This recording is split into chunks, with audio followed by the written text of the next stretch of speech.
Hagamos así. Primero presentarte, después vuelve a mí y te hago la primera pregunta. Dale, Ah, cuando vos me digas, ¿eh? sí, sí, ahí presentate. Ahí ya empezamos, estamos grabando. Hola, soy Gonzalo Rodorico, mucho gusto para todos y todas, un placer estar aquí contigo, Sebas. Como primera pregunta te quería un tema que me interesaba, porque lo había visto hace unos días. El otro día vi a Daniel Day-Lewis. Hay una película que él ganó el Oscar que se llama Petróleo Sangriento, donde él hace así un tipo que es capaz de cualquier cosa por dinero. Y hay un momento donde el tipo se corta la escena y el chabón sigue ensimismado en el personaje. Y es como medio aterrador verlo al chabón así como que no sabes si en cualquier momento te va a cogotar. Digo, en ese caso, en el caso de Leo, para pensar, digamos, podríamos poner un ejemplo así se entiende más y después si querés vamos más a lo más teórico. Ese tipo de actuación, ¿cómo se puede definir cuando el actor casi se mimetiza en una cosa medio patológica con el personaje? ¿Qué sería como el extremo del actor estudio? ¿Qué sería eso que hace Daniel Lewis que por momento llega a dar un poquito, dan ganas de pegar un cachetazo?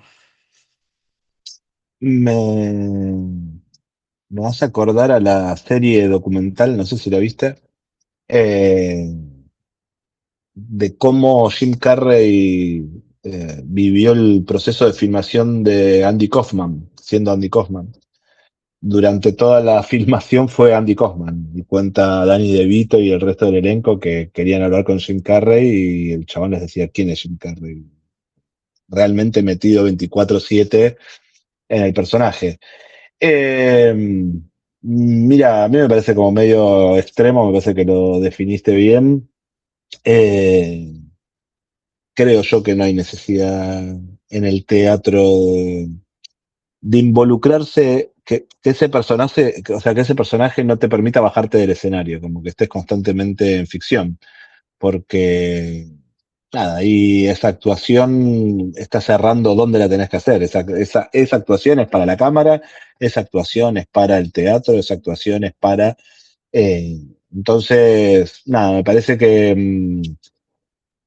no sé si yo no conozco el nombre del método que te diga tenés que ser 24/7 ese ser, porque pensá que si el personaje que está, no sé, Al Pacino representando a Scarface, ¿qué significa? Que durante todo el proceso de filmación, esos 2 meses, fue todo el día un mafioso y que mató gente y que tomaba falopa y que entonces, bueno, nada, me parece eso, que como método es un poco exagerado y extremo, y si hay un nombre para ese método, lo podría llamar el método Andy Kaufman, pero solo porque me viene a la memoria la serie esa. De alguna manera, como que, para decirlo, los métodos de actuación, digamos, el tema de la actuación sería, si uno lo lleva más al estético, como una especie de mímesis, como que yo quiero mimetizarme con el personaje, más que representarlo. Para explicarlo así, digamos, así, sintéticamente, ¿cuáles serían las diferencias entre los que dicen de una mímesis y los que quieren copiar? ¿Cómo serían las diferencias en los estilos de actuación? Bueno, yo creo que siempre que estás actuando te estás mimetizando, que durante un rato adquirís una máscara ajena a la tuya y que te la apropias durante ese rato, en el cine o en la televisión hasta que te dicen corten, en el teatro hasta que se baja el telón. Eh, en tal caso, lo que sucede es que según las herramientas o destrezas de cada intérprete, se generan o se logran mayores o menores grados de verosimilitud. Eh, lo importante es que quien está consumiéndote, un verbo medio feo, pero disfrutándote, vamos a ponerlo mejor, se crea lo que vos estás haciendo. Ya sea que el intérprete esté mimetizado con el personaje o que simplemente lo esté representando. De una u otra forma, ambas cosas creo que son que se retroalimentan. No puedes representar sin mimetizarte y no puedes mimetizarte sin representar. Lo que sí creo es eso, como que hay diferentes grados eh, que se adquieren diferentes grados de verdad, pero es como suspender el quién soy, ¿no? Si vos ves el otro día daba el ejemplo de eh, Johnny Depp en Piratas del Caribe, vos dejás de ver a Johnny Depp, ves a Jack Sparrow. Y lo mismo si lo ves en Charlie y la fábrica de chocolate, vos suspendés a Johnny Depp y ves al dueño de la fábrica, y así a Willy Wonka, y así con cada uno de los personajes que hace, que eso es lo lindo de ver un actor que hace personajes tan distintos entre sí. Entonces, bueno, eso es lo difícil para mí, como conseguir que esa mímesis te absorba, entregarle vos la composición a través de tu instrumento, que es tu voz, tu cuerpo, tu carácter entero, para esa película, para ese proyecto, vamos a decir. Ese proyecto después era una obra, una película, un programa de televisión, una serie. Así que nada, creo que con Johnny Depp es un buen ejemplo como de un actor muy versátil de que elige papeles muy distintos y que se mimetiza en esos papeles. Y también los está representando, porque la realidad es que está haciendo de, no es que es él. Sobre la cuestión de, a ver, para llevarlo un poco, por ejemplo, al cine argentino, la, a veces se ha dicho como que el cine argentino, las interpretaciones actuales son llevadas más hacia son más explosivas. De alguna manera, ¿cuáles eran los estilos que más se ven en el cine argentino? Desde un Ricardo Darín, un Gastón Pauls, un Diego Peretti o, no sé, un Peter Lanzani. Digamos, ¿qué cosas autóctonas hay en la actuación, digamos, que podemos ver en nuestro cine? Yo no creo mucho, viste, en las generalizaciones. Sí, a veces hay ciertos patrones, eh, como, bueno, qué es el cine italiano o el cine francés? Bueno, dentro del cine italiano y el cine francés hay un montón de cosas, al igual que el británico o el gringo, pero lo digo más como consumidor, porque no soy alguien que haya hecho cine, ni mucho menos.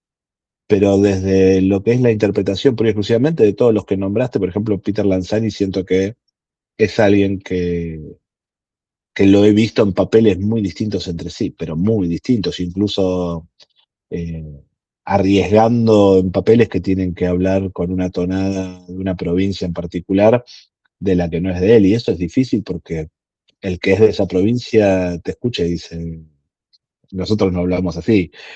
Y el tipo, la verdad es que por lo que he leído, la gente se creía que era ese, lo sacaba muy bien el tono, ¿no? Eh, lo que sucede, siento yo, es como que esos actores que nombraste responden a un cierto fixis to role, ¿no? Como a cierto carácter, que sus personajes son bastante similares entre sí. Eh, Sin embargo, cada uno tiene una particularidad y toca una nota distinta, ¿no? Eh, Obviamente que, no sé, por ejemplo, la versatilidad de Peretti lo podés ver en que puede hacer tanto comedias como cosas más dramáticas, ¿no? Mismo Francella, un tipo que estaba asociado históricamente al humor, a la comedia, al timing de eso, desde El secreto de sus ojos para acá ha tomado más riesgo en las interpretaciones y creo que si podemos encontrar un patrón es que los grandes intérpretes, las grandes actrices y los grandes actores, sus personajes están cerca de sí, como que podemos encontrar alguna cosa común con ellos, como son ellos, como que encontraron su papel y se mueven ahí. Digamos que, por ejemplo, hablando de Peretti o Darín, Peretti hace, por ejemplo, del hombre ya con unos años encima que le cuesta vincularse con las personas del sexo complementario, o sea, que le cuesta vincularse con las mujeres, el padre soltero que tiene que como que, como ese hombre de clase media que sale a buscar una mujer después de un divorcio y después de un matrimonio, como una cosa así, sería como un... Sí, no sé, siento eso, como que tampoco es un tema de limitación del actor, ¿eh? Pensemos que en ese engranaje hay quienes escriben y quienes dirigen también. Entonces, el corte final siempre lo tiene quien dirige. Están buscando eso. O sea, por eso hay un proceso de selección para encontrar quién va a interpretar ese personaje. Muchas veces se escribe para determinado actor o determinada actriz, pero en el cine puntualmente los grandes responsables de lo que pasa en pantalla y de las buenas actuaciones, obviamente que son los intérpretes, pero un director te puede cagar, o sea, un mal director, una mala directora te puede cagar una muy buena actuación. Y lo mismo, ¿no? Un guión pésimo, por más buen actor que vos seas, todo después eso, en edición creo yo que es donde está la verdad del cine.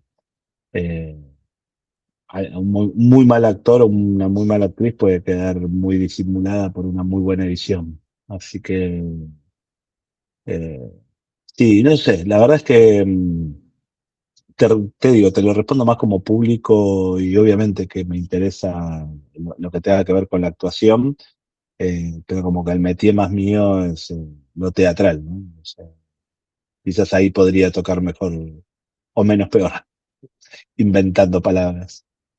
De alguna manera, por ejemplo, en el teatro, por ejemplo, no sé, un hombre que hizo mucho teatro fue Alfredo Alcón. Siempre se lo acusó a Ajá. Alcón de ser como muy declamatorio, una cosa así, como muy así, como una cosa así, que con el cine no se llevó tan bien. Digamos, ¿qué actores de teatro, digamos, reconoces puntualmente por sus actuaciones y qué estilo de actuación tenía cada uno? Para nombrar, por ejemplo, dos o tres, y me decís, este me gustaba por esto, este me gustaba por lo otro. Sí, si es por gusto, pura y exclusivamente, te hablo de uno del presente que lo admiro muchísimo, que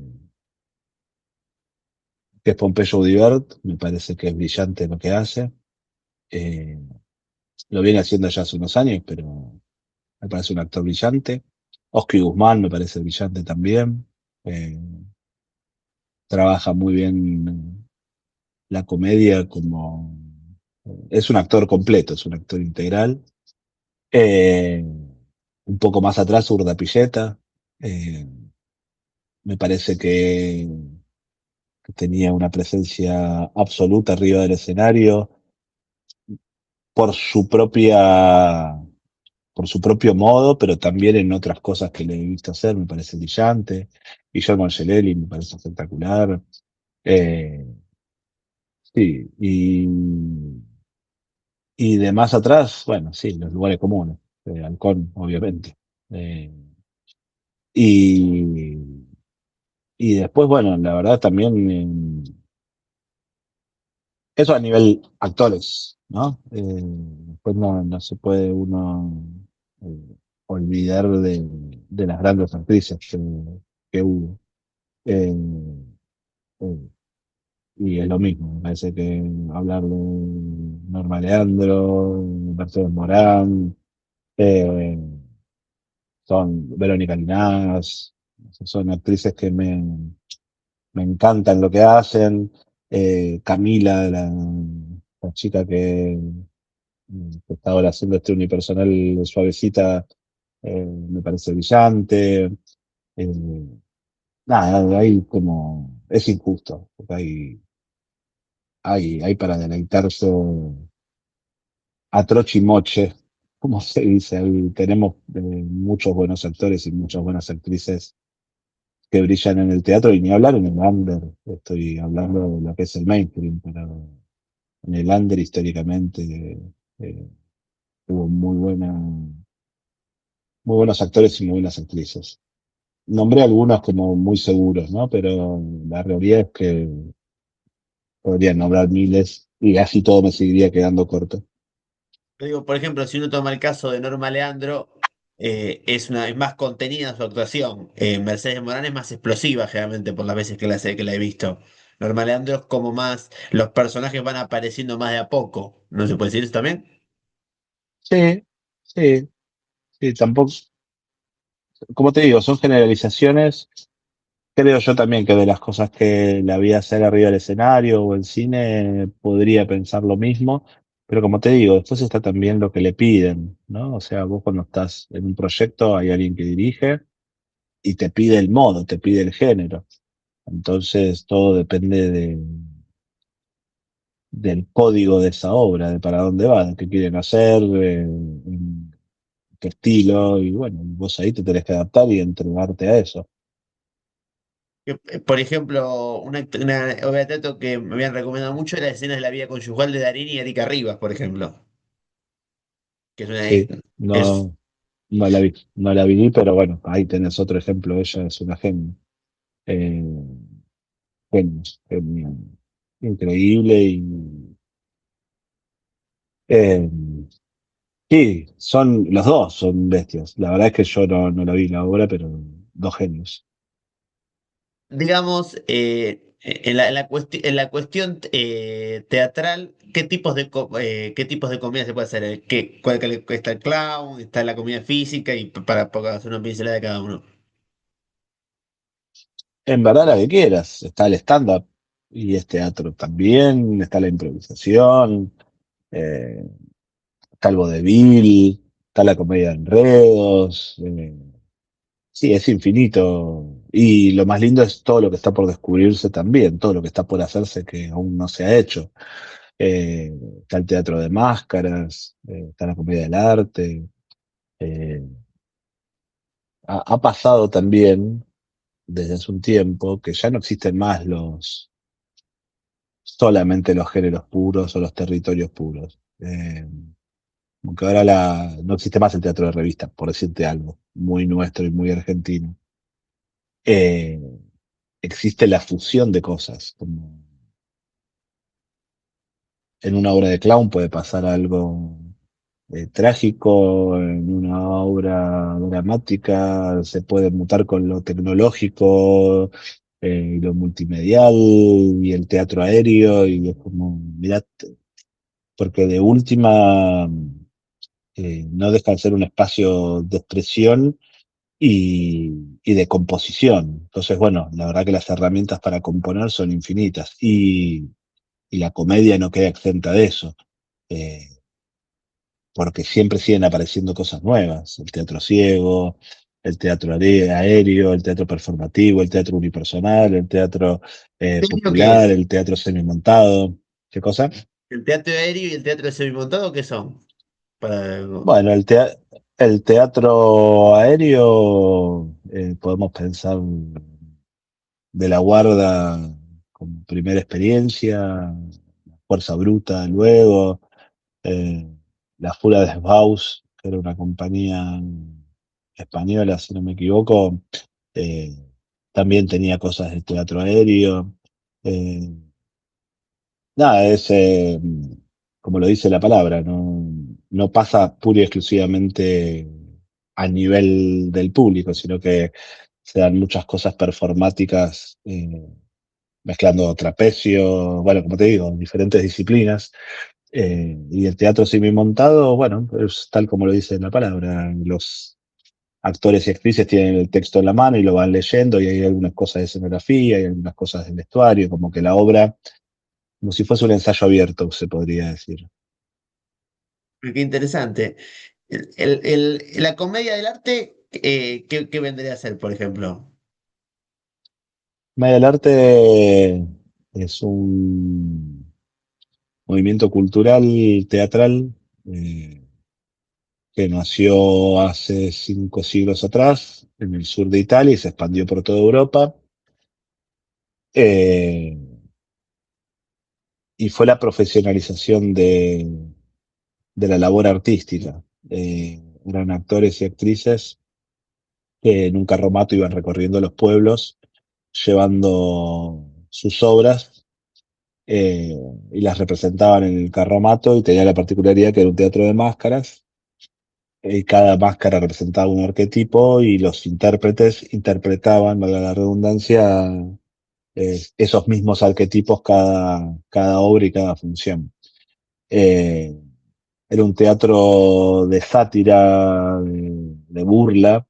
Se dividía en patrones criados y enamorados. Y bueno, era una crítica justamente para traerlo más a nuestros días. El Chavo del Ocho puedes identificar eh, como esta cosa de comedia del arte ayornada al siglo XX. donde tenés los que tienen plata, los criados, los pobres, por decirlo de alguna forma, y todo con mucho gag físico y de palabra. Pero representaban a la sociedad, ¿no? Como diferentes arquetipos de la sociedad, para Un, gé- reírse de ellos, ¿no? un género, digamos, que muy común en Argentina es el grotesco, que a veces siempre se ha Sí, dicho que la comedia argentina más popular en Argentina es una comedia como de personajes como digo, la comedia más sofisticada, a lo Woody Allen, o digamos la comedia donde más al inglés, como se dice de hacer, como se dice que no garpa tanto en la Argentina, que la comedia es como que como no es el género más nuestro en la comedia es el grotesco, la farsa, como me farsesco. sí, yo Esta creo que nos recién, quedó eso, yo creo que nos quedó eso de Esperando la carroza, culturalmente, creo que fue como muy contundente y muy fuerte y marcó una época y si vos le querés mostrar la argentinidad a cualquier extranjero, como que le pones la película esa y es como, mira, así son las actuaciones y grotesco. Y esa misma actuación siento que la podés después encontrar en Los Sargentos, eh, Casado con Hijos. Fíjate que una serie como Casado con Hijos o La Niñera en su momento, bueno, las series gringas cuando las compraron y se hicieron acá, la forma de ayornarlas fue llevarlas al grotesco, más grotesco de lo que ya eran con los gringos, ¿no?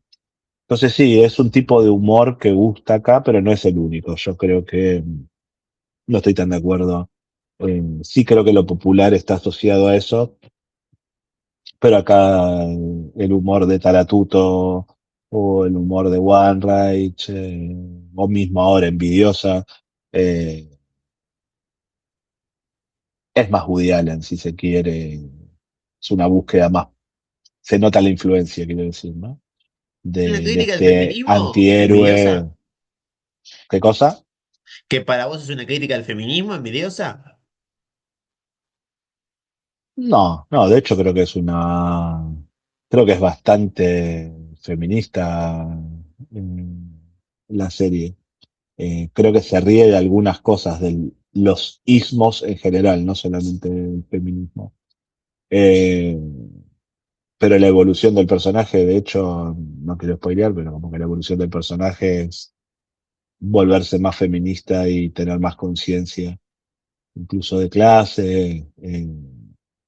Pero bueno, nada, volviendo asociándolo a Woody Allen como algo más sutil o sofisticado, creo que son series que tienen como ese tono de actuación incluso, con personajes que son más del llano, más identificables para el que está frente a la pantalla. Y de alguna manera cuando, por ejemplo, el encargado es otro género también que como es un tipo de comedia un poco más cínica, sería como Homer Argentum. Sí, sí. Sí, es un estilo ya que tienen ellos. Si vos ves, por ejemplo, El vecino de al lado, que es un Pratt, creo también, eh, es un humor incómodo, no deja de ser grotescas las situaciones en las que pasan, eh, pero sí, creo que el cinismo es una característica eh, de los personajes que aparecen. Son personajes incómodos. Te reís incluso de la incomodidad de las situaciones en las que se ven atrapados.